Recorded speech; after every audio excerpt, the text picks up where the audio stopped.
నవరాత్రులు GT place కి ఎందుకు వెళ్ళలేదు తెలుసా? అసలు మ్యాటర్ ఏంటంటే, ఈ నవరాత్రులు మేము పందిరి వద్ద ఎలా గడిపామో మీకు ఈ వీడియోలో అయితే చెప్తాను.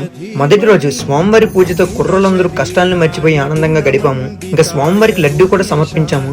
తర్వాత రోజు 10 రూపాయల నోట్లతోటి స్వామివారికి దండ అయితే సమర్పించాము. ఇంకా ఫన్నీ విషయం ఏంటంటే, నైట్ అవుట్ లో పందిరి వద్ద పడుకోవడమే. చుట్టుపక్కన ఉన్న అందరితో కలిసి దీపారాధన అయితే చేసాము. మనకు తెలియని కళాకారుడు కూడా బయటకు వచ్చాడు. గణపతి బప్పా, గణపతి బప్పా, ఏ బోలో గణేష్ మహారాజ్ కి. కాలేజ్ లో ఉన్నంతసేపు ఒకటే ధ్యాస, ఎప్పుడు ఇంటికి వెళ్ళి పందిల్లో వినాయకుని చూస్తామని. మనం వెళ్ళేసరికి అందరూ రెడీగా ఉంటారు పాటలు పాడడానికి. ఇంకా సంతోషంగా ఉన్నాము అనే లోపు 9 రోజులు అయితే అయిపోయి, ఎప్పటికైనా చేయాలి కదా మామ స్వామివారి నిమజ్జనం. ఇంకా డీజేలతో డాన్సులతో చాలా ఎంజాయ్ చేసాము. వీటిలో గొడవలు కూడా కామన్. అబ్బాయిలతో పాటు వీధిలో ఉన్న లేడీస్ కూడా అందరూ బాగా సపోర్ట్ చేశారు. ఇంకా మీరు మీ నవరాత్రిని ఎలా గడిపారో కామెంట్ చేయండి. ఈ సంవత్సరం బప్పాకి బాయ్ చెప్పేశాం.